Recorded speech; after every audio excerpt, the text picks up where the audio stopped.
waxaa aas qaran loogu sameeyay magaalada Laascaanood Allah ha naxariistay marxuum Garad Cali Buraale oo kamid ahaa ismada dhaqanka gobolada Sool Sanaag iyo Cayn oo ku geeriyooday magaalada Laascaanood. aaskan qaran ee Garad Cali Buraale loo sameeyay waxaa ka soo qayb galay ismada dhaqanka deegaanada mas'uuliyiin ka tirsan Soomaaliland iyo qaybaha kala duwan ee bulshada. salaada janaasada kadib waxaa lagu aasay xabaalaha Hargeysa ee duleedka magaalada Laascaanood waxaana goobta tacsi ka soo jeeday madax dhaqameed iyo mas'uuliyiinta Soomaaliland.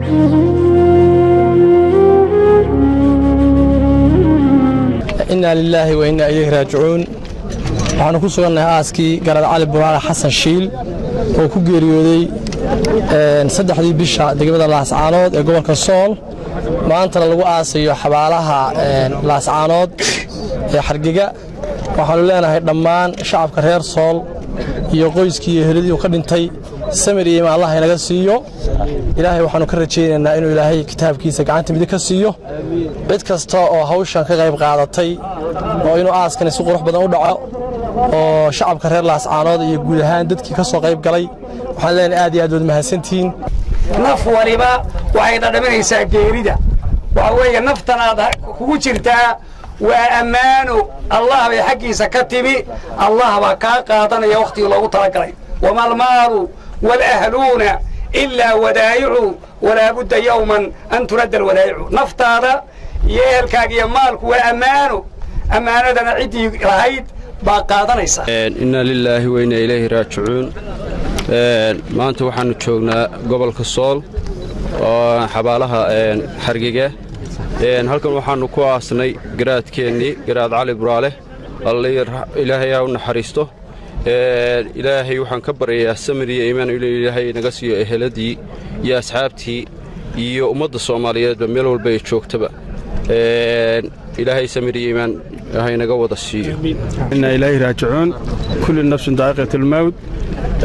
علي براله حسن شيل الله ونحرسته وحوها علي براله nin og inuu dhimanayo runtii markasta oo aad u timaadid wuxuu ahaa nin afka ku haya qowlka alle iyo kelmada cibaado ah wuxuu ahaa nin aad garanaysid inuu meel khayr leh u socdo waxaanu u rajaynaynaa ilaahay inuu meeshii uu filayay inuu ilaahay geeyo khayr ka lahayd anana waa ugu ducaynaynaa waxaanu leenahay jannada ilaahay firdawsa ha ku geeyo. waxaan naga dhintay nin culus waa ragna waa ka horeeyay ragna waa ka dambeynaya marka hore sabri iyo iimaan iyo awal khayr qaba ilaahay naga siiyo amiin guud ahaan ilaahay naga siiyo gaar ahaan beeshii oo isabka waha iyo guriyihiisii iyo eheladii si gaar ah ilaahay sabri iyo iimaan iyo awal khayr qaba ha uga siiyo.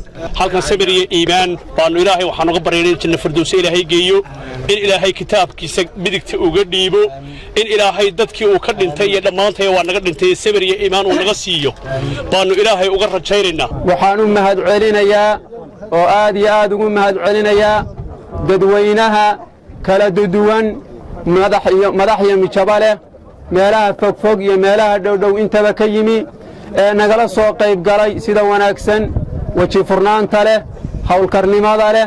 Allah u naxariisto Garad Cali Buraale Xasan Shiil cigaal Allah u naxariisto naxariisi janna Allah ka waraabiyo dasa laga sheekeeyo geerida waa xaq qof kasta waa huran tahay islaama oo ifka lagu jecel yahay ilaahayna wuxuu yiri qofkii ifka lagu jecel yahay aakhirana waa lagu jecel yahay jannadii firdawsa Allah ka waraabiyo.